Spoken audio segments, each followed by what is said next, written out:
This is Justice League issue 13, except they have done a printing mistake and put another logo over the top. So this is Legion of Doom. This is written by Steven Snyder and Jim Timothy Ive, and originally I was thinking I was gonna talk about my love-hate relationship with Steven Snyder and my mostly hate relationship with Jim Timothy Ive.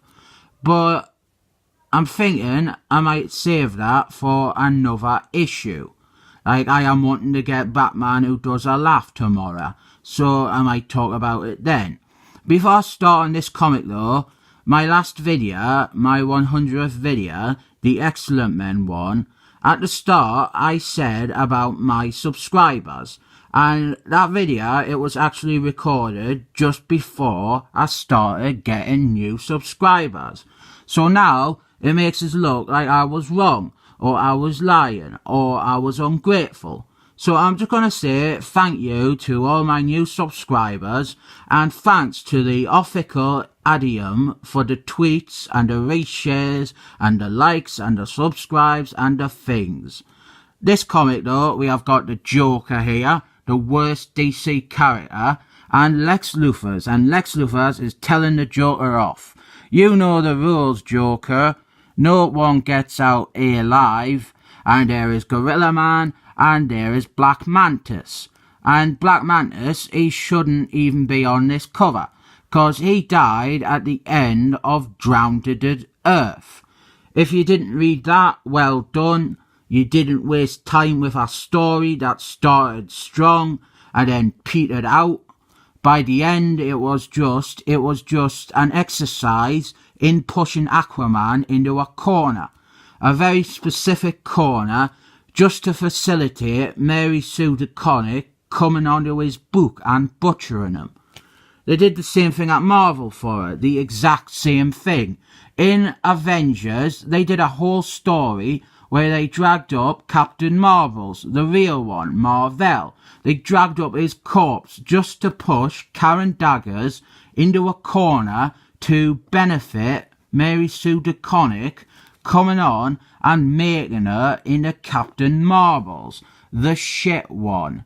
This Justice League though, they have done this for a bit with this title. They do alternating issues where sometimes it spotlights the Legion of Doom.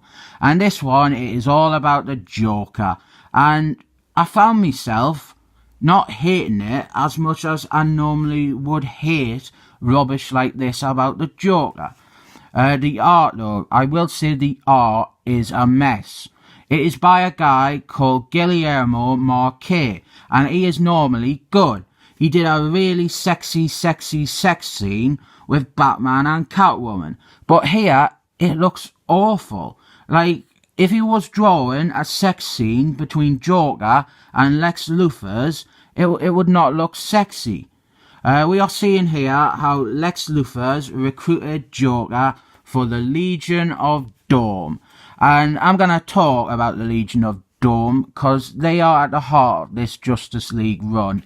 They are the main villains. I do like Batman Who Does a Laugh. I can't explain it. I really can't. He's just a new character and he has a neat design. And I would hate this character ordinarily, but something about him. Maybe it's just that he is frothing with potential. We will see how Batman Who Does a Laugh, #1, fares tomorrow. I do like that the Joker, he is afraid of Batman Who Does a Laugh. That writes BWDAL up quite well. I am not gonna ever refer to Batman Who Does a Laugh as BWDAL ever again. And I think that giving the Joker an actual fear, an actual weakness, an actual bit of humanity, I guess, it goes far in making them a lot less annoying. But this Legion of Doom, I feel that the roster is a bit rubbish. Lex Luthor's definitely, he is a big name, he is a master planner, he is a natural leader, he definitely belongs on the team.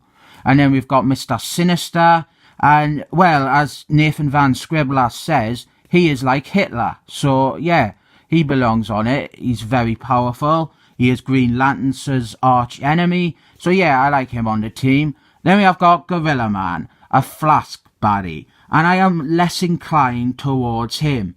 He is powerful, he lends a lot of muscle, he is a tank, but he is also, he doesn't really play well with others, I think. And then we have got Tigra here, and she is maybe the worst one. I feel like she is legitimately in over her head here.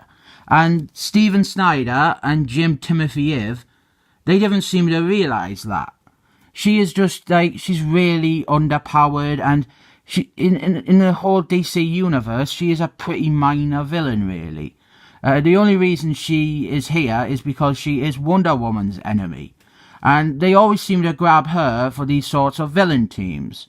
In Drowned to Earth, there was a bit where her and Lex Luthor's, they break into Justice League's base, and they make a magic key thingy, and she is just prattling on about grand cosmic design, and I thought for the whole page that they had actually been making a mistake, and the speech bubbles that were coming from her, they were actually meant to point to Lex Luthor's.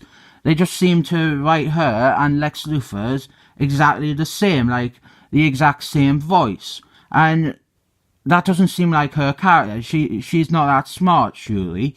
At the end of this issue, we do get another member, and that one makes sense, but this does just seem like both an underpowered and an understaffed team.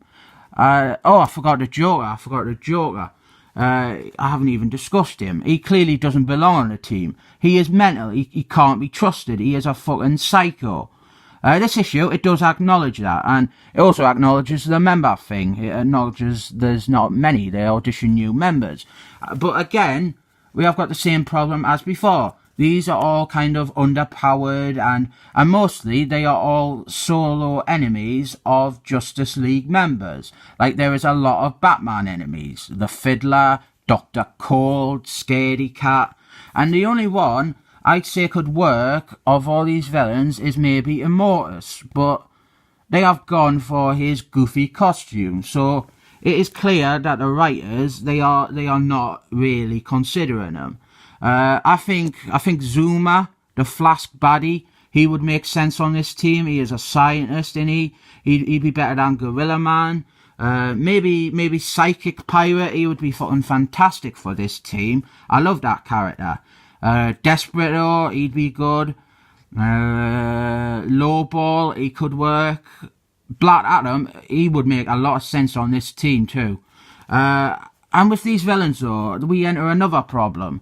This is just too reminiscent of Evil Forever, the crossover by John Jeffries, or even Infinite Christmas, when Lex Luthor gathers a similar gang of supervillains, and most of these same characters were involved.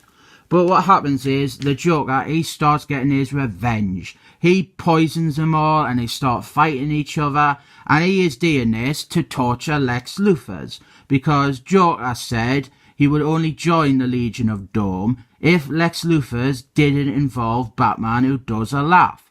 So the Legion of Doom, they caught Batman Who Does a Laugh, and they locked him up. But, of course, Lex Luthor, he is always looking for knowledge, like Tai Lopez, and he wound up, like, interrogating and questioning Batman Who Does a Laugh.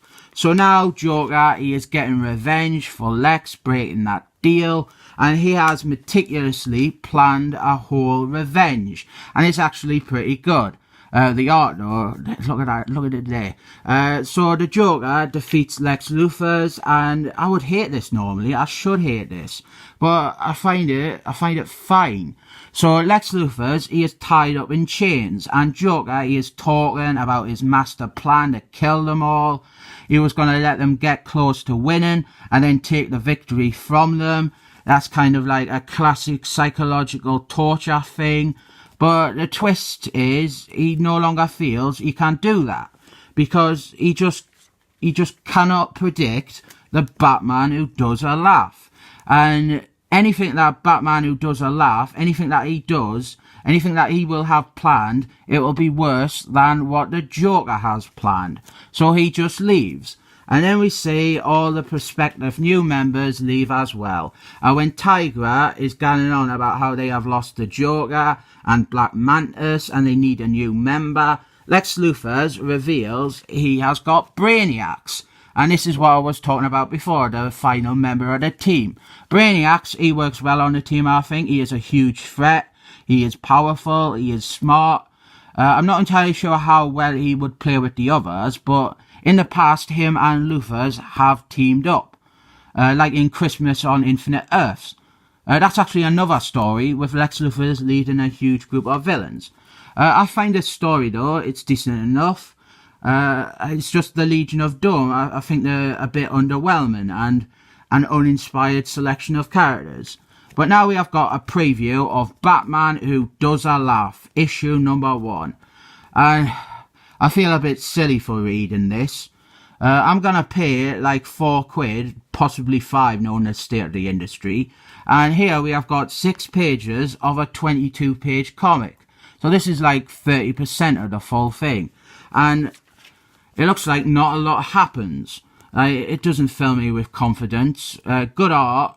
Kind of a weird preview. Not sure how it really works. What's happening is Batman is there and he's gone to the police station and he starts killing things. And here he burns Mr. Freeze to death. So if that is canon, if that is the death of Mr. Freeze, that is fucking shit. And then he goes and sees the Joker. And the twist is that this Batman, he has just been clearing a path for Batman Who Does a Laugh. I'm curious about what's going on with this Batman with guns. I guess we'll see more of this tomorrow, though. This comic, it is alright. It was probably the best one I bought of that bunch last week. But that's mainly because the others were not good. I rate this 7 thumbs up.